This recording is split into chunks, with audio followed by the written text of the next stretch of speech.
Ladies and gentlemen, very good evening and warm welcome to the Red and Blue Review. My name is Nick Philpott. I'm your host this evening on the Red and Blue Review. As you can see on screen, I'm joined by Grant Saunders. Grant, how you doing, mate? Good, Nick. Thanks, yourself. Jolly good. We're shortly going to be joined, I hope, by Ian Lyons and Joel Holyoke, but they'll be along very shortly, no doubt. Coming up this evening, we're going to be talking about the Leeds game, and we've also got lots of questions coming up this evening from the other two, from the questions crew. But don't forget, before we get into that, you can find us on Twitter, YouTube at any time to either watch, listen, or download this or any of our other podcasts, or ask your Alexa, play the latest Red and Blue Review podcast, or simply go to redandbluereview.co.uk. You'll have all the links there for this and all of our previous shows. Ladies and gentlemen, let's have a conversation. We are the only podcast that you can watch live. Warm welcome. Good evening, everybody. How you doing? Grant, at the moment, you're the only one I can see on screen. I know the other two are there, but Luce, I can't see them. Okay, so Grant, I'm going to kick off with you if you don't mind. You've got a choice. Huh? Have you got a choice? Well, I could ask questions, let the other two answer, and guess when they shut up. What we're going to do is kick off with you don't mind, with the starting lineup. Luce, perhaps you could pop up the lineup. Some surprises there, methinks, and he got a lot of flack last week for his team selection. They had Guaita in goal yesterday. Nathaniel Klein, he stuck with Chet Kouate and Scott Dan in the middle. Patrick Van Arnholt on his usual side with Townsend, MacArthur, Riedewald, and Zaha across the middle with Eze and Ayew. Eze making his first full start for the club. So he dropped out Schlupp, dropped out Batshuayi for Ayew. Were you surprised into those changes, or do you think he was forced into by the public outcry of last week's performance? Grant? I don't think he'd ever be forced into anything by the public. He is who he is. He's not daft.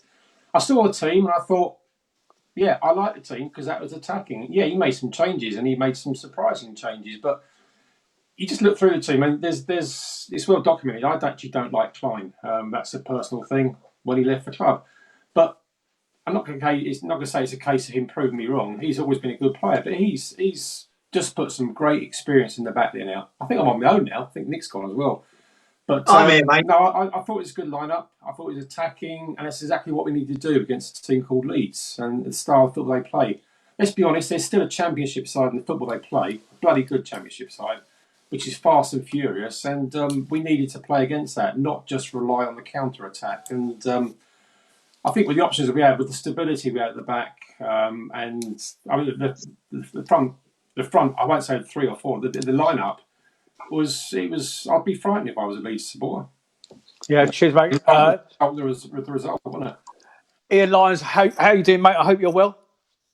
Yeah, not too bad. I've been sitting here watching it going on, just waiting to buy my time and then come in and upset everyone. Yeah, well, let's say, well, you do that anyway. But any thoughts on that? It's a gift. What can I say? It is a gift. You have it, and you're very, very good at all those years of practice. Any surprises in the lineup for you?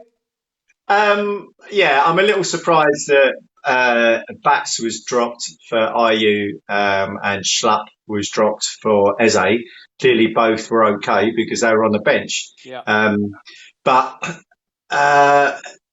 that probably leads me to think that the changes weren't necessarily forced on Hodgson. He actually, played a side that, based on the opponents that we were facing for a change. And is this the swallow that makes the summer? I don't think so. But listen, it worked out, didn't it? So you can't knock him for it. Ladies and gentlemen, I'm going to do this now. Well, warm welcome back to the show. My wingman, my sidekick. That's not Benny from Crossroads you're looking at there. That's our Jel Holyoke. Welcome back, buddy. How are you? Thanks, mate. Yeah, I'm all right. Yeah. You muted yourself. Take yourself off mute. I'm not muted. He's not on mute. I can hear him. Jel, I'm not on mute. Okay. Oh, no. I can't believe this. I want to talk to you, Jel, about the formation. I need to talk to Jel, Luce, about the formation. I'm desperate to talk to him. I can see him. I just can't hear him. Jel, tell everybody. I'll ask the question and you answer it, okay? Roy Hodgson has finally decided on how to play Eze in our front four. Okay, is that good for us? Well, of course it's good for us. I mean, all he had to do was consult Twitter 3 months ago, and he would have seen, or 2 months ago, and he would have seen that. So, but putting Eze in the side puts us on the front foot straight away. And also, when you put two flair players together, and alongside Wolf as well, with Gyro, who no doubt is a flair player, then you have what we've been screaming for absolutely ages. So yeah, really was buzzing straight away for Eze playing, and what a game he had. I know, outstanding, absolutely outstanding, mate. I can hear you loud and clear, by the way. It's just beautiful. The only thing I would say to you on that front four, okay, and Ian, I'm throwing this open to you as well. Ayew for Batshuayi for Ayew. Gentlemen, discuss. Well, I'll play that one in a minute. Ayew does a lot off the ball, probably more than Batshuayi, but Batshuayi is by far and away a better striker. And I think if you're playing that front four, then you can afford the luxury of having someone like Batshuayi up front, probably not pulling quite as much weight as Ayew does. I mean, if Ayew smiled a bit more, even when scoring, I think. Do you know what? I was going to mention that. I was going to mention that because you're right. Yeah, go on. He's such a miserable toad. It just, I don't know. It's really frustrating. But again, you can't take anything away from him. He's a little lucky that he's goal winning because he hit it straight at the keeper. But that aside, he did a lot of work off the ball while they were in possession, and that's what won us the game anyway. Because Eze did that, Wilf did it, Andros did it. They all worked really well. Jel, your thoughts on the Batshuayi? Are you potential who plays, or does he try and squeeze them both in? Well, see, this is the thing. What we have is as Ian said. Obviously, I think as Ian does that Batshuayi is a better striker than Ayew, but I think the work rate of Ayew gets him his place. There's also the thought that Batshuayi is a lone player and he needs to prove himself. And if he'd been proving himself or he was 100% fit, I fancy that he would have been in front of him. Because that side, putting that side out the way that he did was, I would have thought, as strong as an attacking side. The only way that would have been more attacking is if Batshuayi had been in for Ayew. That would have been one of our most attacking sides for a long time. But what it would have also shown was absolute intent. Or what it did show, the front, like I say, we played a front four. Watched the Liverpool game earlier against Man City. They played a front four, and I'm thinking, hang on a minute, Yeah. Strange times we live in at the moment. Mr. Saunders, I know you're there, and I know. Yeah. Can I come back to you in a second, guys? Mr. Saunders, I know you're there. I can see you online. Okay, but I just can't see you on my screen. Grant, can you do something for me, mate? I've just had a message from Mike Howell. Okay, who I really would like him to be involved in the show this evening. He's asking how to get online to watch the show live. He doesn't know how to get online. Bearing in mind, he's one of our ex-servicemen, and because of the poignancy of today, I would be very grateful if you could just drop him a quick link and tell him how to get online, mate. Thank you very much in advance. Okay, so where should we go to now? Okay, so Palace scored 4 goals in the Premier League game for the first time in 46 fixtures. Last doing so in the 5-3 win over Bournemouth in 2019. In just 8 Premier League games this season, Wilfried Zaha has equalled his haul of 7 goals and involvements in all 38 games last season.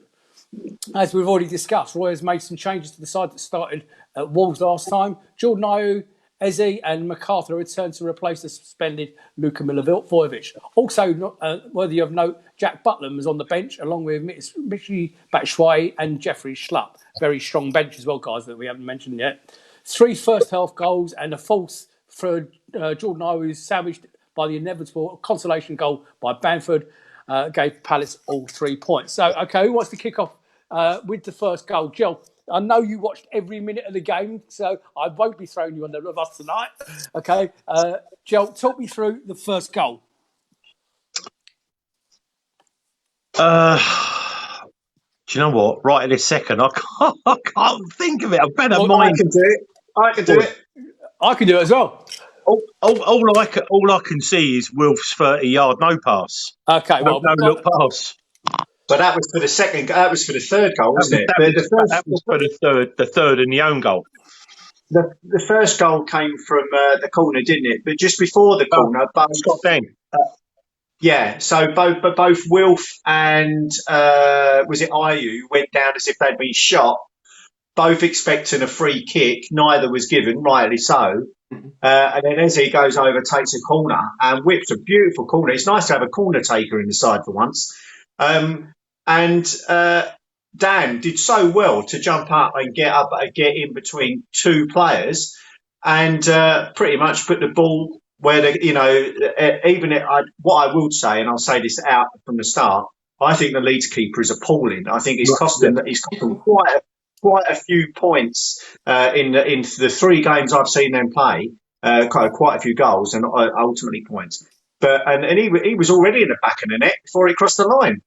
But nevertheless, it was a great goal. His first goal in 3 years. He should have had. I mean, he's probably had about 10 sitters in that intervening time. But it's great for him to actually get his first goal because he's deserved it. Because he's come back from the injury that he's had.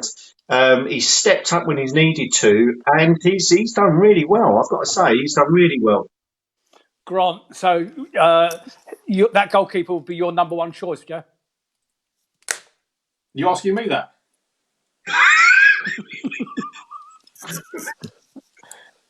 Yeah. I'll say that as well. I'll put him in the Brighton side, no problem at all. Love, you're going to have to drop him down because I can't hear him at all now. I thought their goalkeeper was shocking as well. And like you said, he just looked like an adolescent. It was. He did. I was going to say he's only a schoolboy anyway, isn't he? Well, he's 20. Well, it's quite bizarre, yeah. But he looks 16. I don't know about 20, but I thought he was at fault for almost except for the fourth one. But yeah, I was amazed. Absolutely amazed. Do you mind if I say, Jel? Would you mind if I just say hello to a few people that are in there? Andy Best, Teresa Baker, Summers there, Keith Diamond. I know you're out there. Luke's in there. Andrew Adams, top work, mate. Graham Kitcher, hello, mate. Max Francis, Georgia Wagwu, Paul Holden, Lee Clark, Matt Miller, Matt Masters. Who else we got? Sean Feeney. Sean Fingers Feeney's there. How you doing, mate? But the one gentleman I would like to say to, Ian Noble, I can see you there, mate. I hope you're well. Thank you for everything you've done over the last few weeks. Andy Stacey, Jonathan Cook. But there is somebody in particular, okay, and because Grant Saunders has very kindly got on to me, a special request, Mike Howell. Mike, good evening, mate. I miss you. We need that curry. Thank you for everything you've done in the service in both the police and the armed forces. You're a top man. Very poignant on this day. So God bless you. I hope you're well. And I know you're out there watching us. So thank you again. And thank you to all our service people up and down the country, all over the world, wherever you are on the planet, wherever you may be listening to this. Paul Grubber, I can see you there, Paul Holden. So in my notes, I put on there the 12th minute. And as a swinging corner, and I've got a couple of questions for you on this, swinging corner found the head of Palace captain Scott Dan, the goal machine, to head home. Right. The thing I was going to ask you about on that particular point was somebody giving a decent delivery, beating the first man from a corner. Strange for us to see. Gentlemen, discuss. Well, I mean, I said it just a minute ago. It's nice to have someone in the team that can actually deliver a dead ball, properly, not just from a corner, but from a free kick as well. And what does that mean for Luca moving forward, even if he does get on the pitch? Jel, what do you think? Good point. What for Luca? Yeah, I think he's. I think he obviously now is going to need to up his game in training. I don't think the captaincy thing is as lauded as it used to be. No captain is undroppable now. But we've had this conversation many times over doing the podcast that we do about having several captains on the pitch at the same time, ex-captains. So it's all about collective responsibility anyway. But yeah, for me at the moment, sitting in the middle, there is no way that he should be taking Jaro's place. He's not even on the same planet as him at the moment, and Eze is only ever going to get better. I think he needs to be playing left-sided midfield, but not out wide. I think he definitely will link up brilliantly. We don't need to overload the left side with we've got a good attacking left side as it is with PVA and Schlupp. So when they're on their games, but yeah, I like Eze, and I say, the way that the QPR fans turned around and said that, good luck to him, he's going to do great in the Premier League. It just shows that they could see that he was a class above. Bit class, yeah. And he just went on to show his class, didn't he? Yeah, I think he's going to be. Do you know what? I was talking to my son about him earlier, Ian, and there's something about him. Okay, it's something about Eze that reminds me of the early days of Balassi. I think he's going to show. I think he's already shown more promise than that. I've got to say, I can't remember the last time I saw a player quite so. He moves across the pitch so effortlessly, and his movement is so fluid. Wilfs isn't that. Wilfs is quite staccato, little tricks. He holds it up. Eze is always looking, touch, pass forward, touch, move forward. He rarely looks to go sideways or backwards. I think Roy will coach that out of him, but what I would say is the kid is still only 22, 23. And I think we've obviously just seen a microcosm of what he's capable of. I saw him play last season for QPR quite a few times, and some of the goals he scores. When he gets into positions, I know it's easy to say Championship, Premiership, but the difference is when he's in positions where he can have a strike, he has a strike, and he gets a lot closer than a lot of our strikers have over the past 3 or 4 years. Yeah, I'm really enthused about him. Wayne Hetherington saying in the chat, Eze and Wilf worked very well together as a pair. Yeah, and they did. Indulge me for a minute, boys. We don't actually have just one usher who's producing the show. We actually have 3 of them. Okay, very warm welcome to Phil Usher and Vicky Usher. I've seen your message. Good evening to you, Sue. Thank you for joining us. Right, so on to the next bit. Patrick Bamford's disappointing pointing goal, gentlemen. Pointing goal. This is the big talking point of the evening, I suppose. And it looks as though the big man has got the lion's share of it. Go for it, mate. Yeah, scandalous. It's an absolutely scandalous decision. I don't care for VAR when it comes to this. I think VAR should be bodily only. I mean, you need to take out, apart from handballs and stuff like that. You can't deny. Listen, I'll tell you what that goal reminded me of. He had 2 worldy finishes yesterday. When Ayew went through, jinked past all the West Ham players, and then dinked the goalkeeper in the same goal, in the same corner, that was akin to that for me. That was an absolutely unbelievable finish. And he mugged Waiter, to be honest with you. And the thing about Bamford is he isn't the player that was with us. 100%. What is that all about? Yeah, He is not the player. He scored loads of goals last year, and he has scored loads of goals this year. You can't be a mug player. Now, I am actually working for a Leeds United fan at the moment. I'm working for a Wolves fan in 2 weeks' time. So it's like swings and roundabouts for me at the moment. The joys and pain of being a Palace fan. And Ricky's already been on the phone to me giving it about Wolves. But on Tuesday when I go back, I shall be having a chat with Gordon about his crappy old Leeds United. But Bamford, for me, I mean, he looked changed, didn't he? Yeah, unbelievable. And again, scandalous decision. If it was us, we'd be screaming. No. And if you just look at as a football fan, I think VAR can be very easily refined if we're just going for offsides, right, is make it body. Don't bullshit with a toe. You know, we need to be ankle straight up, sideways, up past the shoulder. That's it. Anything past that, because for me, it didn't spoil a good game because I always thought we were going to win. You know, I always thought we were going to win anyway. But you know, it's just you spoiled it from their point of view. Bad decision. Ian, could you tell everybody about the poll we have running on Grant's page? Well, you can do it. You've just done it, haven't you? No, well, I don't know I can't see. By the way, I can't see it, so I don't know what the results I can't are. see it. I can't see it either. Well, ladies and gentlemen, over on the Eagles Have Landed page, our sister page, our friends page with Grant, Grant is currently running a poll, and it has been all afternoon. Basically, should it have been a disallowed, yes or no?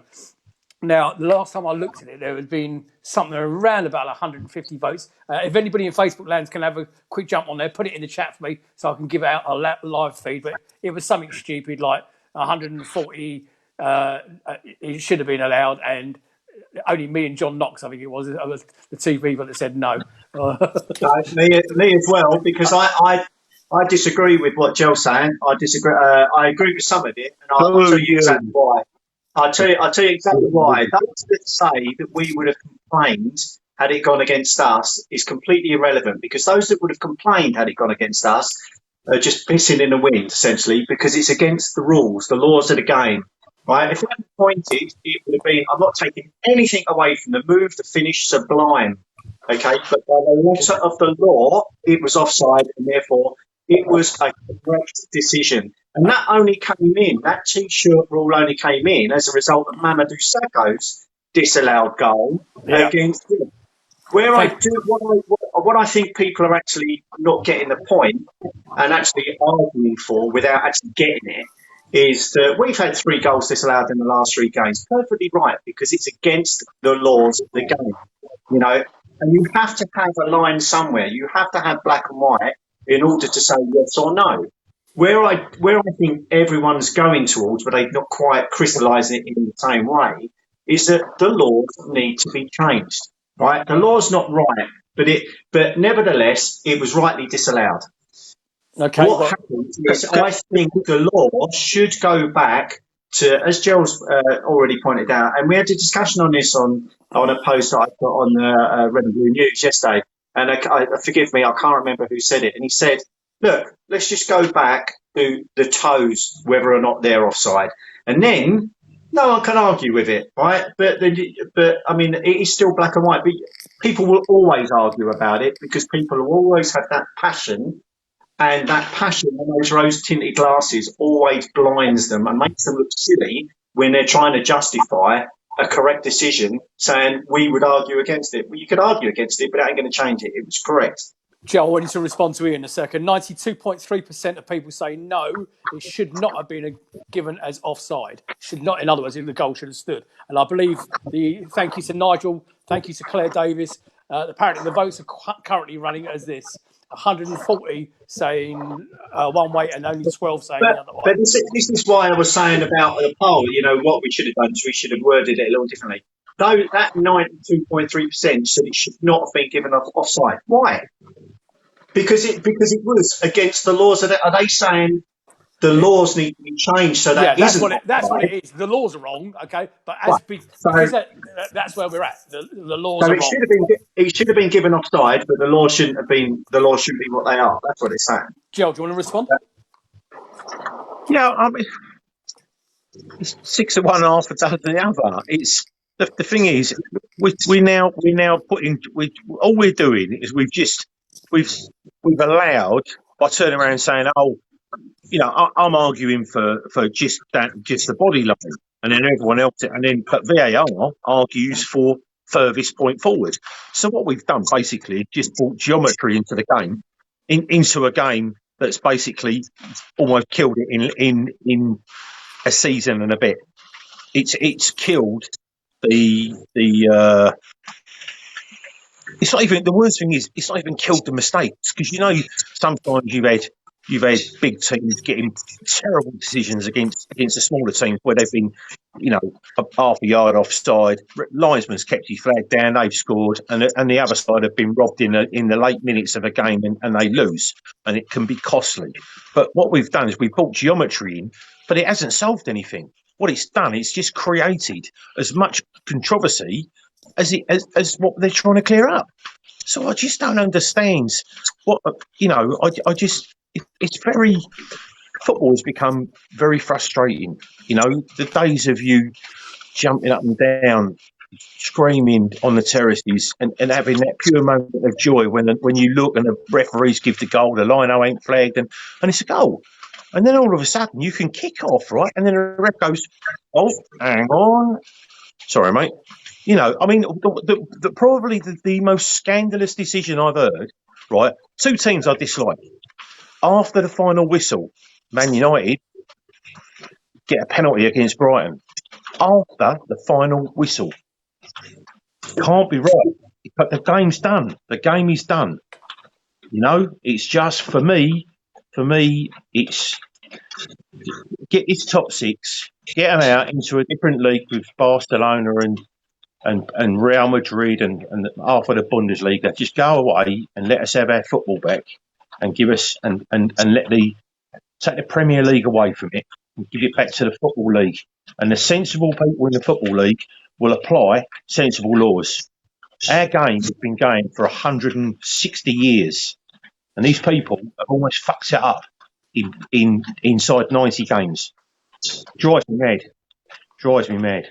Ladies and gentlemen, as you can see out there, we mentioned him last week, but the real panel is out there. His words are: offside should be based on foot position, not sleeve line. What player wearing a long sleeve shirt, VAR ref has to guess where the short sleeve would end. And he makes a good point.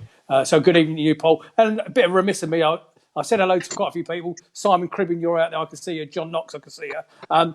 Tim Richards in New Zealand, I can see you. Wherever you are watching in the world, thank you for joining the three of us this evening. I'm sorry Grant's had to drop off. It's an issue my end, I believe. Can I just say something? But before you do, sorry, John, Nick. Before you do, I just want to say also, if you are listening to this on the podcast, and hundreds of people download this and listen to this after the show is finished, thank you for downloading it. Please share it with all your friends. Please share it with all your Palace friends. Sorry, Joe. Go on, mate. No, I'm just saying, I can see, thanks for all the messages and stuff, by the way, people have sent in the last few weeks. But I can see people asking me questions, but I'm actually on my mobile phone because my computer doesn't like the software that we use. And I can see people asking me questions and stuff. It comes out of a little message, but I'm actually in our chat, so I can see what we're saying rather than what you guys that are watching are saying. So I'm not ignoring you. I'm on my mobile phone and I can't do anything else with it. So I just don't think I'm ignoring you. Thanks. And people have been asking about your health and well-being over the last few weeks, Jill. And there's been a couple of already said, "Welcome back, Jill. Great to see you." Yeah. Okay, and I echo that. Second goal, then, boys. Stupid free kick given away by their number 5, whoever he was. Interesting that the ball was outside the box. And over the ball was PVA, Townsend, and Eze. Now, obviously, Eze took it. How did they come to that decision? Okay, gentlemen, how did they? There's 2 senior players there and a junior player there. How did they come to that decision to who was going to take that free kick? Not I'm complaining that he did, but how did they do know. That? If Ian knows as well, go on, Yeah. As I said after the game, Andros told him to take it. Oh, right, okay. I didn't say that. They practice in training, and Andros has seen what he can do, so he told him to take it. And I've got to say, having heard him talk to the cameras, what a lovely guy as well. He seems such a nice, unassuming, humble kid. And I think, and I know they go on about it when suggested approaches drop and everything else, and players that we would like to come to the club don't. But they actually look into the character of the individual has to fit now, apparently. And I think that that's the type of player we want in the club anyway. But yeah, apparently Andros was the one that told him to take it. Very good, thank you. Looking at that picture, boys, there's no stopping that anyway because it came in off the bar. But any fault aimed at the goalkeeper and his position, guys? Any thoughts? Okay. I mean, So to me, he looks as though in that particular shot, and thank you, Lucy, for that. To me, he looks as though he's a yard away from it. So is that his positioning error, or is it just a great free kick? Either one of you. No, he's not a good enough goalkeeper to get that anyway. I'm not being.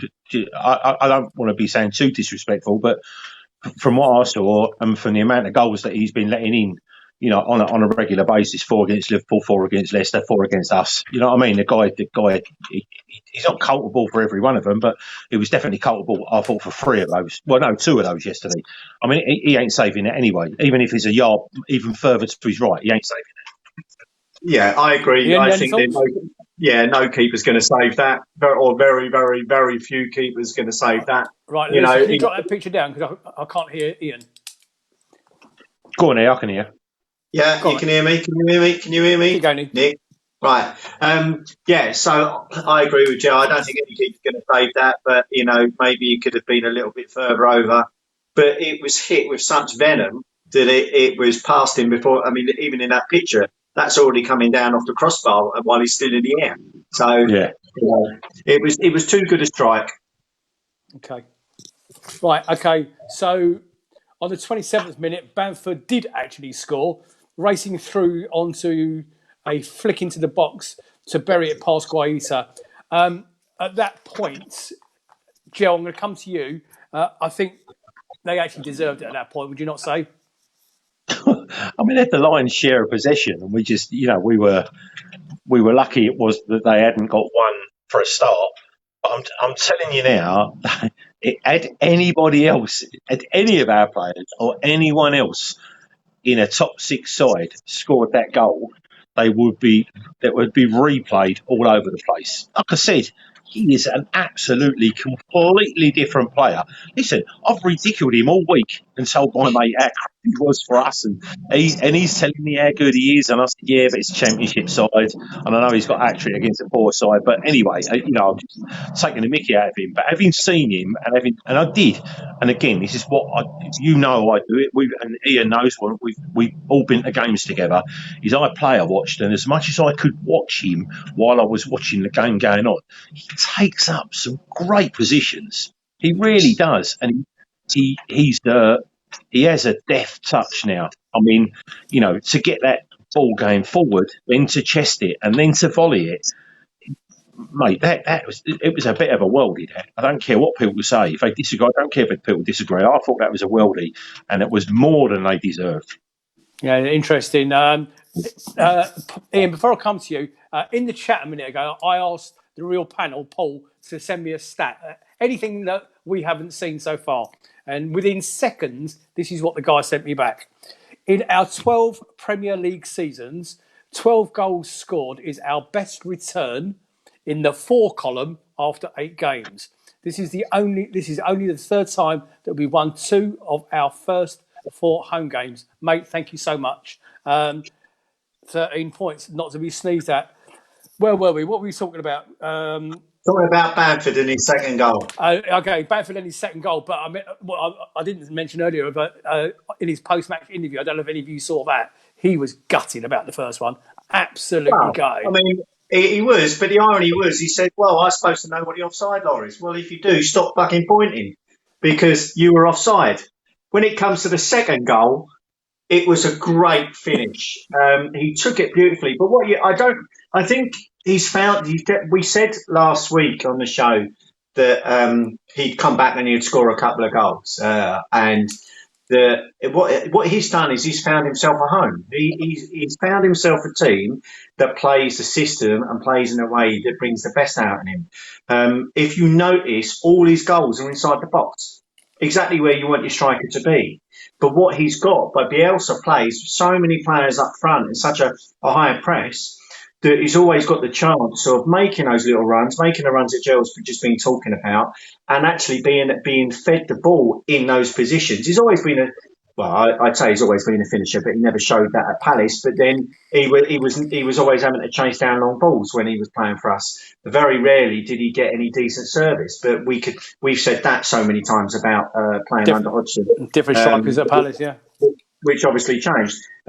So it was a lovely 1-2. Riedeveld I think Riedeveld was beating himself up a bit. He didn't follow the run in. But he took it beautifully on his chest. And instead of, when he was running it, when you're running at a ball and it's bouncing up, it's so hard not to let it hit your chest and then go up over your head. And what he did is he had that softer touch that it actually stayed level and dropped down in time for him to volley in. And again, Guy's got no chance there at all. Yeah, you mentioned gyro there. Okay, Jel, I'm gonna throw something out here. It's about to be a bit of a curveball for you both, okay? Because you don't know this is coming, okay? I don't think Gyro was beating himself up.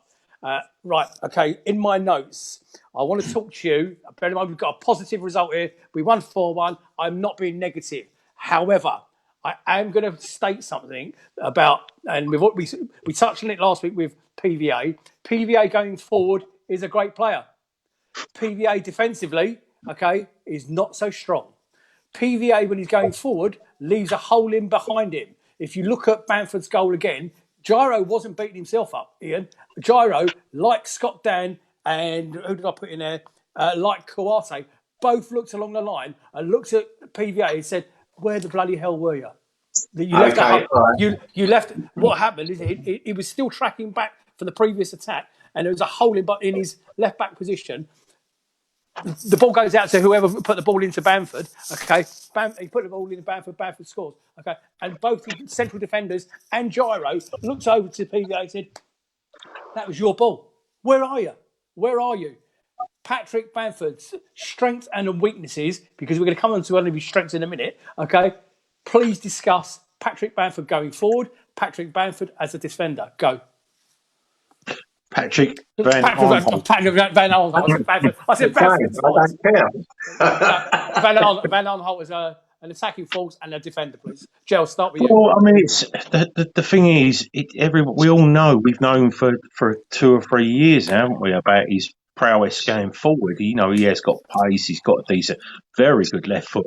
And when he's on his game, he's almost unplayable. I remember a couple of years ago, at least, where he was the furthest player forward scoring goals, and I'm like, hang on a minute, what's going on here? Do you know what I mean? It's ridiculous. But we've always said, and I think Combs said it as well, something to do with, but they said he isn't their best defender, but he's very good going forward. So, I think, do you put him on the left side? No, because he needs to be up. He needs to be more hard working. Do you just have him as a left back that doesn't go forward? No, because when he goes forward, he can be very, very dangerous and adds to our danger down the left hand side. So you're sort of on one of those players where maybe we're looking at it through rose tinted glasses, where he should be much better than what he is. I think we just have to accept, what he is. I mean, the amount of when Tarek was left out, I would love to see the stats on when Tarek's playing and when PVA's playing, about the amount of crosses that come in from the left hand or from the right hand side, because I'm sure that when he came back last week, that there was 4 unopposed crosses from the left hand side. I have a feeling that when Tarek Mitchell's playing, that doesn't happen. That doesn't happen. Not 4 unopposed crosses. But I mean, if we're going to put a slight downer on a very good performance, that would be my only thing. But listen, we're having to take the good with the bad, and I'm going to put a slightly more positive spin on it and say that we know what we got with PVA, and at the moment he probably is second best that we got. Well, I mean, it's going to be massive on that inside, by the way. It's in time, Ian. I mean, exactly. That was the point I was going to come up with. Is if Mitchell's fit, who plays? I agree, but there was a stat against, who do we play before Wolves? Tarek Mitchell's last game. I can't remember who it was. Was it Fulham? Might have been Fulham. But at that point, he was the defender with the most tackles in the league. So he's following in the thankfully not the Wan-Bissaka that we see him play for Man United, who's horrendous. He's actually following Wan-Bissaka's progress when he was coming through in our team. He's a far better passer of the ball than PVA for a start. He's a better defender. The only thing that PVA has over him, in my eyes, is that attacking flair. Certainly in the last third. I mean, he could have had a couple of goals yesterday, PVA, but it is to the detriment of his defence. And I would say a similar thing with Klein. Grant was.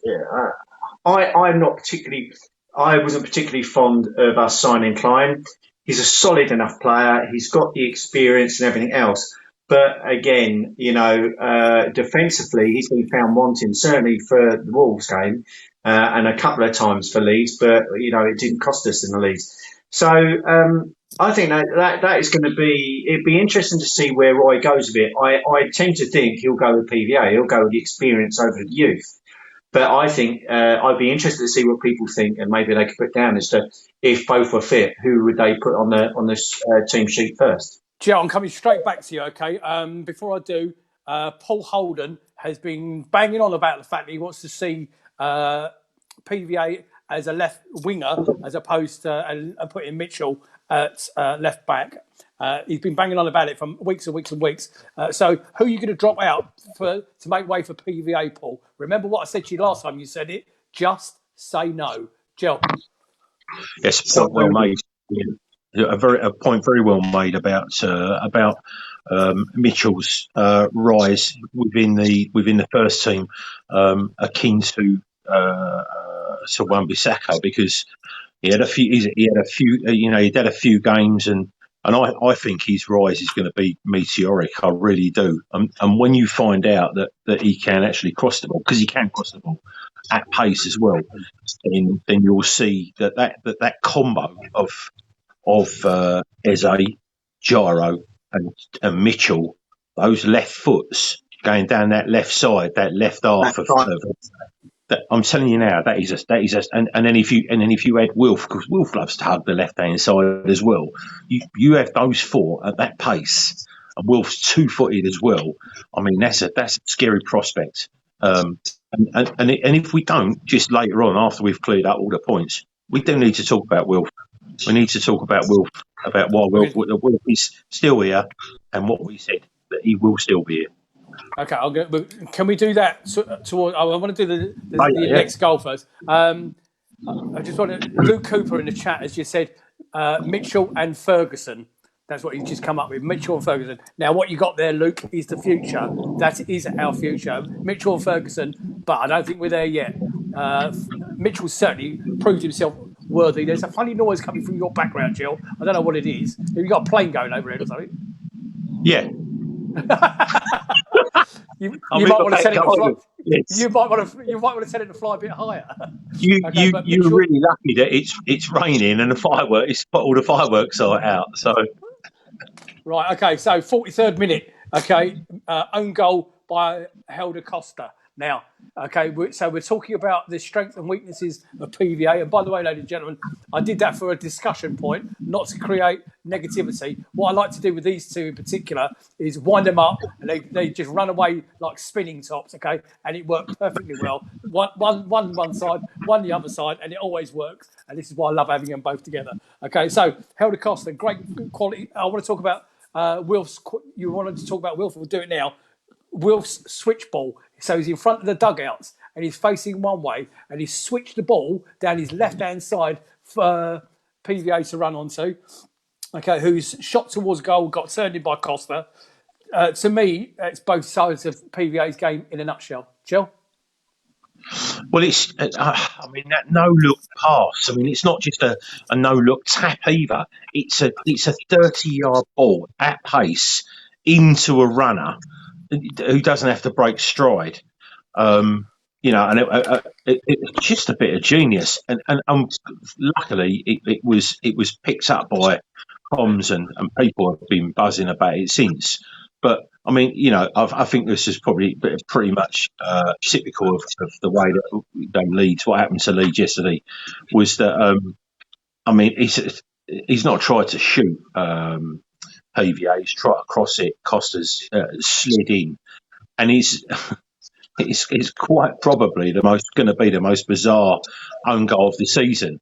The keeper had. I've just seen it. All right. I won't piss on Ian's chips, but yeah, I mean, so the ball gets deflected, and then Ian said. Yeah, Ian said, Ian said, the great keeper was segue, in a Joe. different Great segue, postcode. mate. Say again. I said Ian said the keeper was in a different postcode. It was, to me, the goal wasn't necessarily about the ball. The ball was a relatively easy ball, straightforward ball to play against a high press because you just hit it in the channels. What made the goal was that he was toying with Ayling, who was trying to dip in and get the ball off him. He dragged it back and flicked it twice and then hit the ball into space after having pulled him into him, knowing that PVA clearly isn't going to defend, he's going to go forward. But yeah, when it comes to the keeper, I don't know. I thought the keeper must have thought it was half time already. He was about to walk off the pitch for me. He was miles off. He was rubbish. He'd anticipated being that yard off of his line. It was just the fluke of all flukes. You just don't see that happening. He's gone one way. It's the classic, isn't it? The free kick where the goalkeeper takes a step. Hennessy takes a step to the left and the ball goes to the right. So he's already out of reach. You know, that's what that was yesterday. Goalkeeper has taken a step to the left to anticipate a position of maybe a shot coming in, and the ball gets the cruelest deflection. And I'm amazed that it did. The spin that it had was right hand spin. It should have come away from the goal, but it actually went. It shouldn't have gone in. The way that the spin on the ball, you have a look at it. It sort of defied a little bit of science, really. But again, everything really run for us yesterday. But yeah, I mean, we definitely had the rub of the green. Yeah, those of you watching live, just to let you know, Arsenal are 2-0 down at home to Aston Villa. Another one of these fluke results going on at the moment. Just bizarre. I don't know where that puts us or how that affects us in the league, but currently before Villa that game, above us. I was going to say we were seventh when we came to live to where. So that was the end of the first half. If I'm honest, I think most of us were probably hoping in the early part of the. Is that Lee? Is that Lee there? No, I'm calling Lisa. Oh, Lisa. Lee said he needs a cup of tea. Yes. So if I'm honest, I think we're all hoping Leeds didn't pull one back at that point early in the second half. They had a good attempt from just outside the box from Eze, and I was going to use the Balassi comparison there because that strike from outside the box reminded me of Balassi, but you guys have poo-pooed that. You're thinking, go on, Joe, go on. I know what you were saying about it. He's nothing like Balassi. The thing is, Eze is already has a more cultured way about him than Balassi. Balassi was always about the unexpected. Eze is more about the culture and deliberate.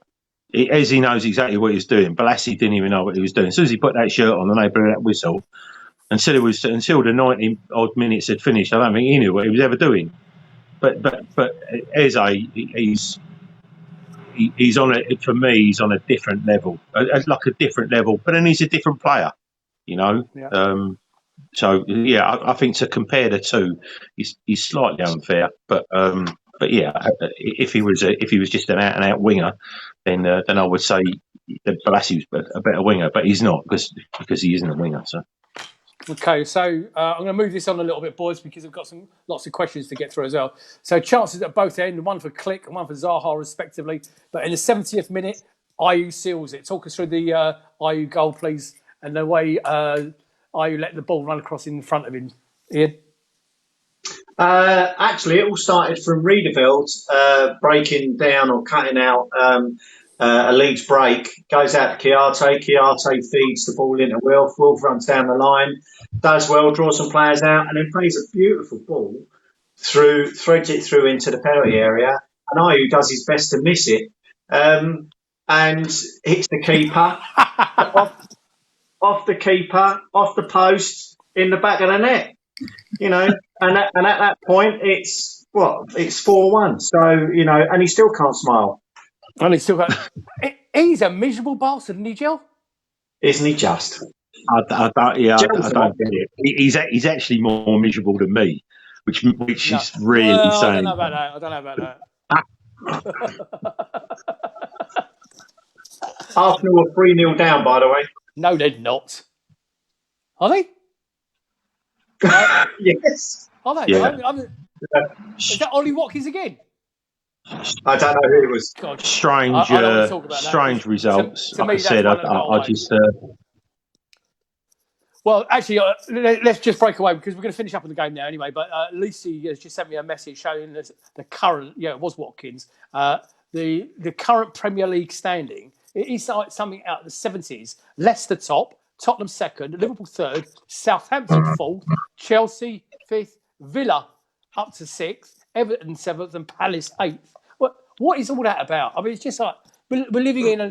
We knew that 2020 was a peculiar year, but Cross is getting weirder by the second, isn't it? And everyone's complaining about VAR. Yeah, the biggest problem is VAR. Okay, so that's the reason everyone's where they are, isn't it? Yeah, that's probably right. So there was a couple of other chances. I did want to. I know you hate him with the passion, Gel, but I did want to mention Benteke's knocked down for PVA, who should have scored a fifth towards the end. Or was he frozen? I think Gel's frozen. Not fit. That's what you get for doing the show in the garden. He gets cold, bless him. Figuratively, not literally. Yeah. Well, no. So go on in. Benteke, good knockdown. Well, what I would say about Benteke coming on is, how does Batshuayi feel? With Benteke coming on in front of him and Ayew coming on in front of him. I never gave that a thought. That's a good point. Good point. But it was a great knockdown. It was a fantastic knockdown. It should have ended up in another goal, shouldn't it? Yeah, of course. I mean, he had a couple of opportunities to score PVA, and that goal tally, which brings me quite nicely. So the final score was 4-1.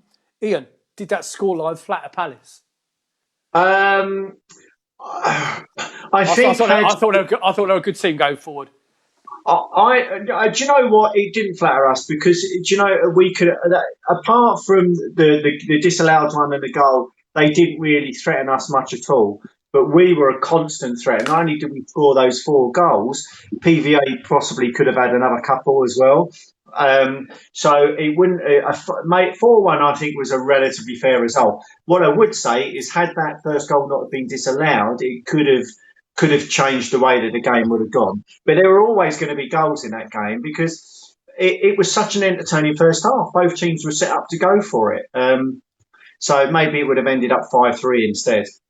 Gel's back. Hello, mate.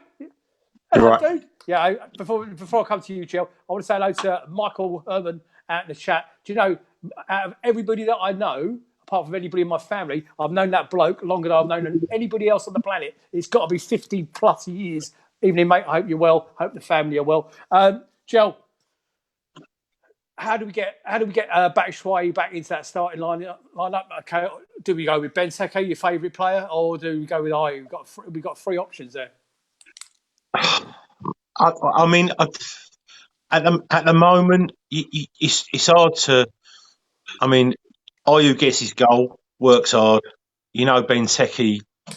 For me, Benteke's deadwood. I wouldn't even. Batshuayi has to come before him purely because I'd like to be hoping that Batshuayi is playing for us to sign him next year at the end of the season. That's what I'm sure that we have got him on loan with a view to a purchase. Yeah. I believe that is the case. It is the case. Okay. Then I would hope that he would be playing for us playing for a contract. But what is nice is that we've still got some centre backs, we've still got players to come through, and it's finally looking like we've got strength in depth, but a mixture of the youth that we've been screaming for at least 3 younger players. I would have liked to have seen at least one more young centre back, hopefully coming in January. from a championship side to have guidance from Tompkins and Cale for the rest of the season. Would also like to see potentially a younger, probably another goalkeeper, a younger goalkeeper, because otherwise we're going to go straight away. You know, if Butland comes in and Guaita leaves, like he obviously anticipated that he's only going to give us at least maybe this and maybe one other season, and we need to be investing in another goalkeeper, someone who's not going to come in dry from the Championship and straight into the Premier League. But I still think we're probably 3 players, and then of course as the season goes on, we're going to probably lose our older players, 3 or 4 of our older players. So Here they all are.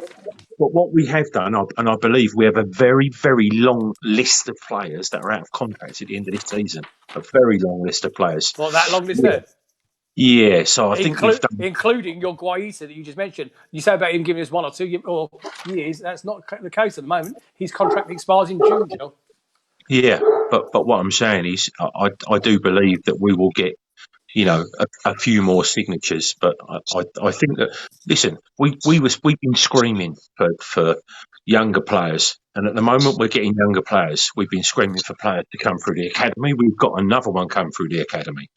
What I hope we don't have to do is to do what happened with Aaron, and that is that if Mitchell does this meteoric rise where he does turn into a star left back, that we swallow the 50 million from another big side.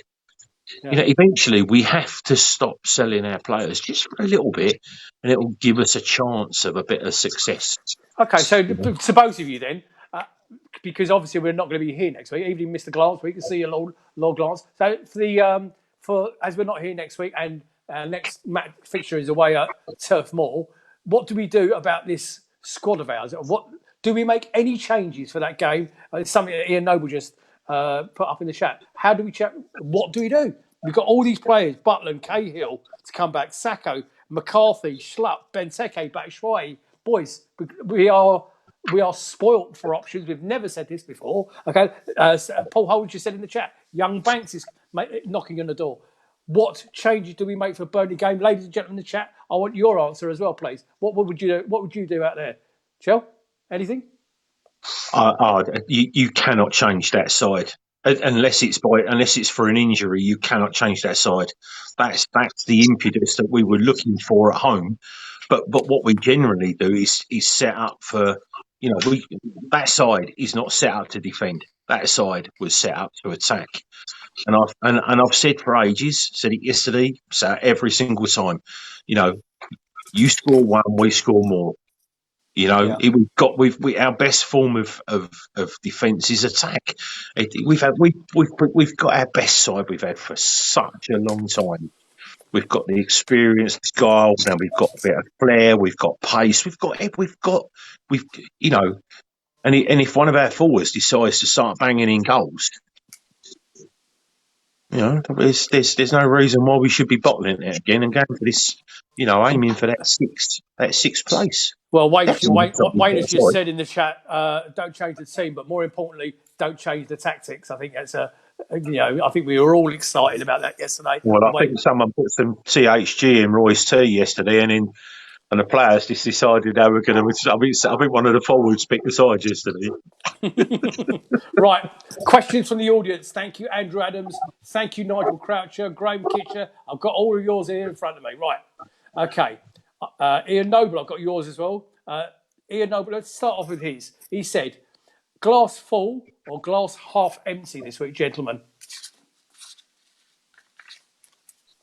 Ian.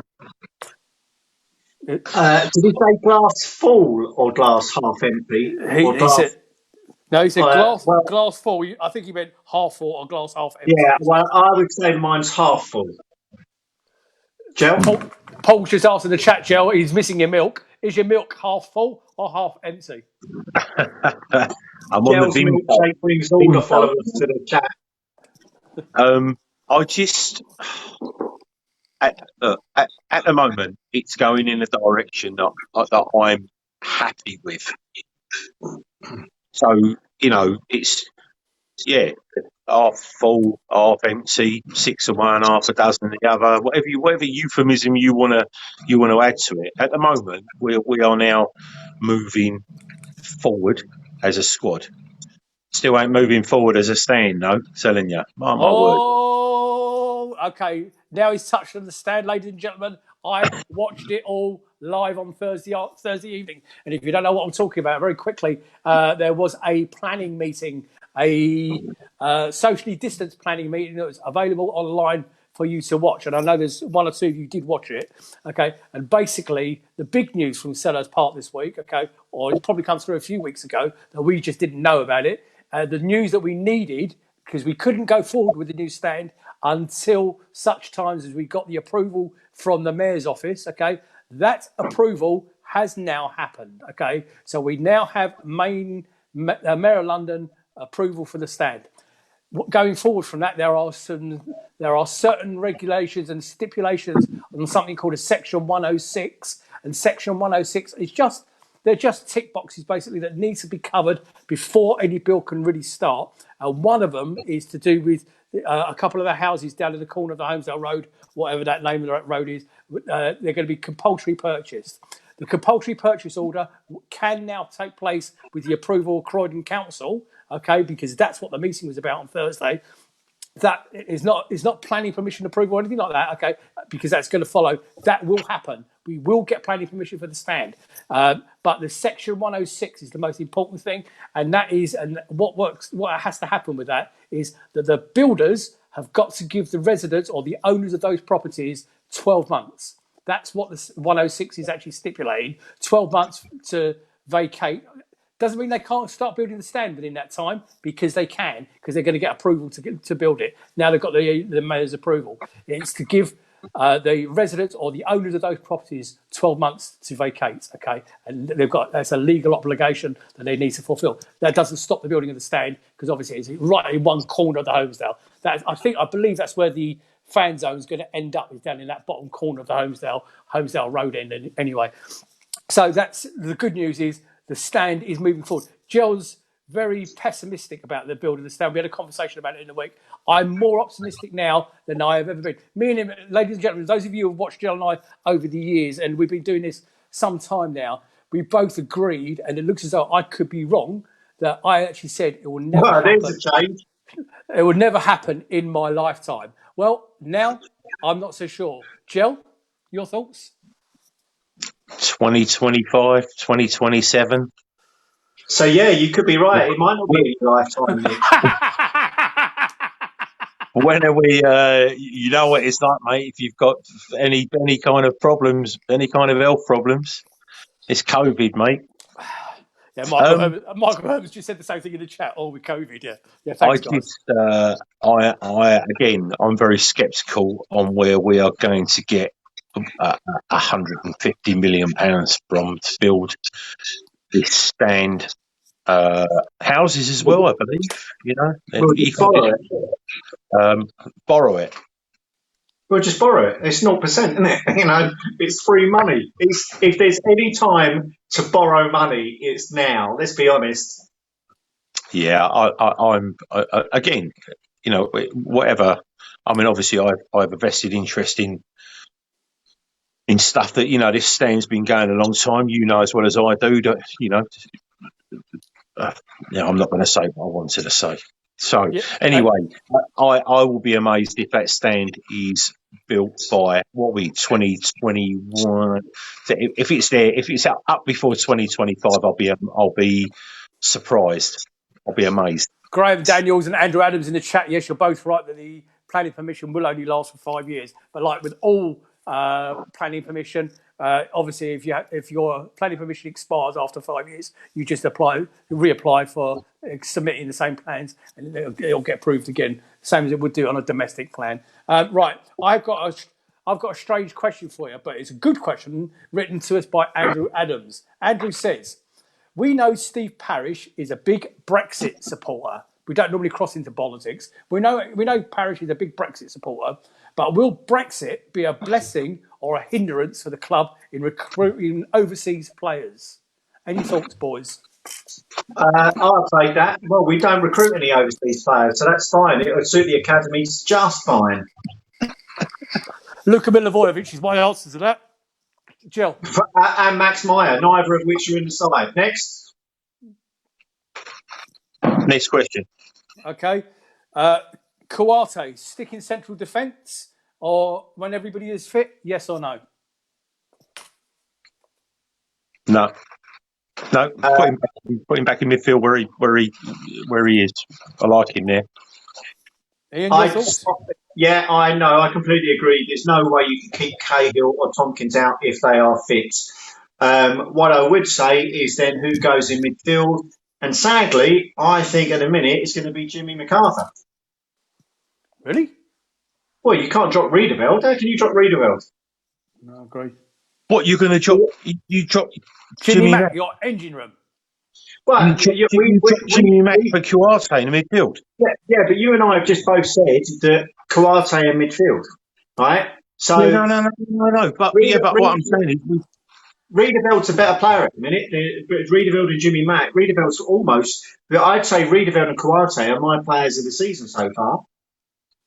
Yeah, I agree. But so how do you fit them in then? How do you fit Kouate in? No, but you don't. It's not a case of because he's playing really, really well at the moment. He's playing really well at the moment because we've got no one else to play where he's playing at the moment. But the thing is, he doesn't have age on his side. He doesn't have masses of pace on his side. He will become part of the squad. Are we talking about Jimmy Mack or are we talking about Kouate? Talking about Kouate. You cannot drop Jimmy Mack for Kouate. In a million years. Jimmy Mack will be in the top 3 Players Player of the Year, the Fans Player of the Year since he's been at the club. Guaranteed. Tell me a year where he ain't been in the top 3. I don't know who's older, Jimmy Mack or Kouate, but I thought you were saying that Kouate should actually still play in midfield. What you're saying is that he gets replaced. Yeah, I would put him back in the midfield, but then when you put him back in the midfield, you put him back in the midfield of about 9 players that we got. The same as who you can't play him at centre back when we've got when all three of us centre backs. Checker Kouate is 30 and Jimmy Mack is 33. 33. Right. So I would say that Kouate is probably the longer term prospect. Okay, boys, we need to move on. He's got to play well. He's still got to play well. Don't get me wrong. He's still got to play well. So if he doesn't, then he'll be replaced. And that's the beauty of having nine midfielders. So exactly. Final score from the Emirates. It finished, ladies and gentlemen, Arsenal losing 3-0 to Villa. The world has gone mad, in my opinion. Paul Holmes going to be upset. It wasn't 2-1. Okay, so I'm just going to go back to a couple of things in the chat. Somebody asked a minute ago, doesn't the planning permission last just for 5 years? It does, unless some form of start on the build has already made a start. Then Mike Herman then came along and said, well, perhaps they're going to build the roof first. But don't forget how the plans are operating. They're leaving the lower part of the old stand as it is and building up over the top of it anyway. So as long as they're making a start on that, it's not even going to affect the capacity of the ground. It's not going to affect any of that. Ladies and gentlemen, I think, boys, it's good time. I haven't got the final scores on the poll, but I think it was emphatic in one way, and there's no point going over that. Guys, I think we're going to wrap it up there. Do you mind? Jel, it's been fantastic to have you back, mate. Looking at your Roman columns in the background, it's I expect a load of legionnaires or something to come over your shoulder. Gazebo. But it does look like Roman columns. Look at these gazebos built out there, ladies and gentlemen. What a talent. What a talent. Ian Lyons, as always, thank you for joining us. Ladies and gentlemen, we are going to take a week off next week. Lucy needs to have a lie down with a wet sporting life wrapped around her. Joe is back. He'll be back again a week after that. Grant Saunders, I'm sorry in the background, but don't forget what today is. Today is very poignant. The going down of the sun, ladies and gentlemen. We will remember them. Good night.